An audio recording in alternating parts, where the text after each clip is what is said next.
boxing broken? Well, first, let's just define the roles of different players in the boxing business. I'm going to start from a fighter-centric point of view since I am, in fact, a fighter. Okay, so first role we have is the fighter. Their job is to show up at the gym 5 to 6 times a week to work with their boxing coach, also called their trainer. Now, if a fighter has a fight, I would say definitely 6 days a week. Take one day off to rest and recover. If you're just maintaining, then you should still be in the gym 5 days a week, Monday through Friday, and probably do your own conditioning type workout on the Saturday. The coach or the trainer is supposed to work with that fighter probably for about anywhere from an hour to 2 hours every session. And that's interesting because that's probably the most taxing job there is in the boxing business. In many ways, the boxing trainer's job extends well beyond the hour to 2 hours in the gym, because should any problems arise with the fighter in their personal life, or say an injury, a potential injury, illness, etc., the boxing trainer is of course trying to advise their fighter so that their fighter can stay healthy and keep up with their training in the gym. The trainer is also responsible for setting up sparring for their fighters, which also involves them establishing relationships with other trainers who have fighters who are willing to bring, they're willing to bring their fighters to one gym or the other, so both parties can get their sparring in. In other words, when a boxing trainer is working with a professional fighter, in many ways their job is 24/7. It doesn't just end with the session in the gym. Now, the reason I'm pointing this out is because for professional fighters, typically the trainer gets paid 10% of whatever the fighter's purse is. 1/10. Now, of course, a trainer could always try to negotiate more than 10% or work out a flat fee with the fighter. Many times when a professional fighter is not, is entry level and is not making a lot of money, they will probably have to pay their trainer a monthly fee because, if they get a fight, they might only be making a couple $1,000s, which means the trainer's going to get a couple $100s for probably 2 to 3 months work, which is ridiculous because that's like, I don't know, I haven't done the math, but maybe they get paid $1 an hour at best. So that 10% figure doesn't really make sense to kick in until somebody's earning, at least 5 figures, right? $10,000 or higher. Most fighters are not going to earn $10,000 on their pro debut. They're going to be earning at most, like say, $1,000 to $2,000. That's on an optimistic side right now. I will double back to why that doesn't seem to be happening as much anymore. As we move the circle out from the fighter and the trainer, we have the manager. Now, let's be clear, amateur fighters do not have managers. Only professional fighters have managers. Now, here's where the numbers get interesting, because the manager's role is to negotiate for the fighter on the fighter's behalf and try to get the best deal possible for their fighter in terms of the fight, not only the fight purse, but all the terms and conditions around the fight, like who the opponent is, what the weight is, how many rounds, how many days before the fight the fighter and their trainer fly out or travel out to the site, how many meals a day they're going to be paid for, how many nights, how many hotel rooms, etc. That's the manager's job. Not just to negotiate those minutia type details, but also to negotiate the deals or try to find the best opportunities possible for their fighter to fight on different promotions. Some managers will even find outside deals, sponsorships, etc. for their fighter. Now, depending on the stature of the fighter, if the manager believes this fighter has potential to make millions, then they might also pay for the fighter's daily expenses.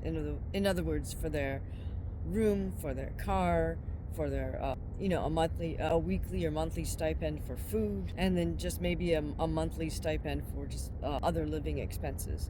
But that typically does not happen unless there's a manager with deep pockets who really believes that their fighter can one day make millions. So now, depending on how much the manager's fronting the fighter, a typical manager's contract is anywhere from 25% to 33.33% of the purse. That's 1/4 to 1/3 of the fighter's purse versus the trainer who gets 1/10. Okay, so where did this model come from? I believe it came from horse racing. This is where we got the terminology trainer instead of coach, right? Horses have trainers, fighters have trainers to put them through their paces. We talk about trainers and managers having a certain number of fighters in their stable, another horse-related term. So I'm guessing that that's where this template of 10% for the trainer, 25 to 33.33% for the manager, I'm guessing that's where that came from. Now the other issue here is if you ask any boxing trainer who's worked with a professional fighter, they've all been stiffed by their a fighter at some point, probably more than once, meaning they're waiting on the fighter to get paid in order for them to get paid for all the work they put in that fight camp. And sometimes the fighter just doesn't bother paying their trainer, or they don't pay them the full amount. A lot of boxing managers, on the other hand, will work it out so that they get paid the money directly from the promoter, and then they disperse the funds to the fighter, and then it's the fighter's job to pay the trainer. So you can start to see how the money flow goes here, and why trainers may or may not get paid. Now the other thing that sometimes happens, again, if the fighter is high enough in the food chain that they're making good money, say maybe 6 figures, a lot of times the fighter will ask the manager for an advance, or they'll ask the promoter for an advance on their future purse. Now this is, in my opinion, a really bad habit to get into because they're borrowing money. There's no actual guarantee, really. I mean, even though they have a fight contract, things can always fall apart between the training camp and the actual fight.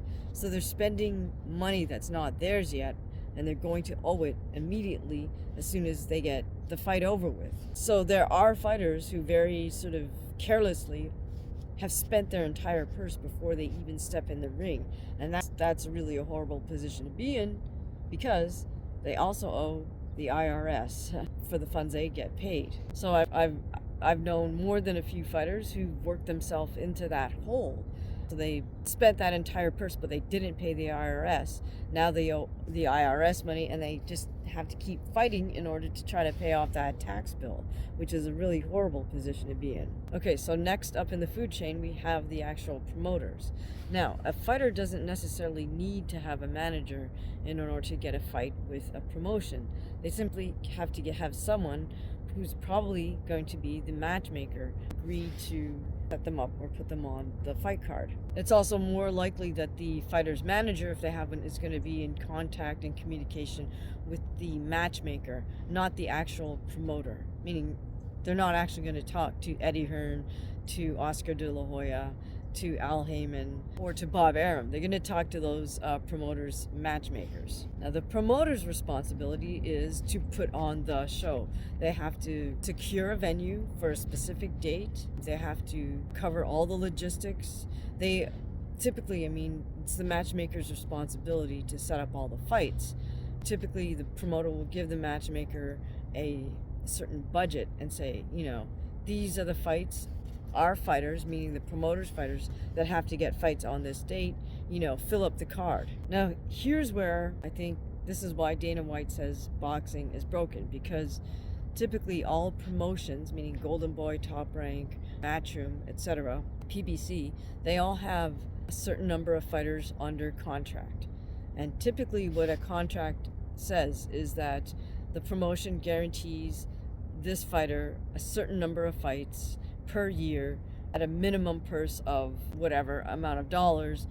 There's probably other clauses in there about if they get them a title shot, or it extends the contract perhaps, etc., etc. That's typically a clause in a manager's contract. If the manager's able to get their fighter a title shot, then it automatically extends the contract for another a year. Now, the promoter's job is to take care of all the logistics and obviously try to make a profit. So they're putting out funds for not just securing the venue, they have to put out for advertising. They have to secure sponsors, whether that's just by offering the sponsor their logo on the ring or in the printed program. and announcing the sponsor's name or product during the actual broadcast. Now that's another huge aspect the promoter tries to do, which is to secure a TV deal, meaning secure some type of broadcast. Now, of course, in the past, that was terrestrial TV. HBO and Showtime were the biggest players in terms of pay-per-view. And back when we had more terrestrial TV stations, we also had cable TV. So quite often, even a smaller promoter, a local promoter, could secure a deal with a local cable TV station. Now, of course, everybody has turned to streaming services, and we're watching fights on Netflix, on Amazon Prime, on YouTube. Sometimes they'll put some stuff up for free, right? Or via the promotions deal with an app like DAZN or ESPN Plus, etc. Okay, so the important fact here is, in a sense, the broadcaster does have the right to approve or disapprove, right? Like, do they want to buy this product? Because they're trying to get as many views as possible.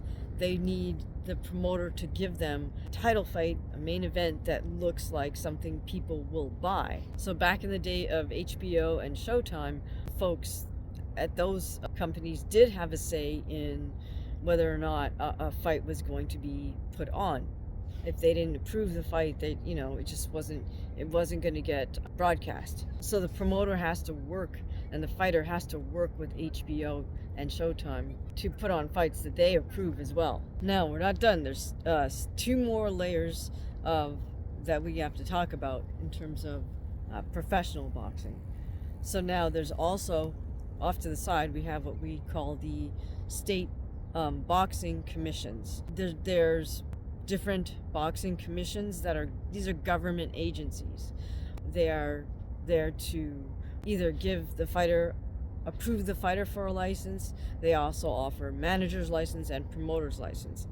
Now the thing is, the fighter has to get a different license for every state or every boxing commission that they fight in. You should know that there's also boxing commissions for tribal territories. So for example, Foxwood Casinos in Connecticut is on tribal lands, so it's a separate commission unto itself. So that means the fighter has to pay for their fighter's license in every different state that they fight in.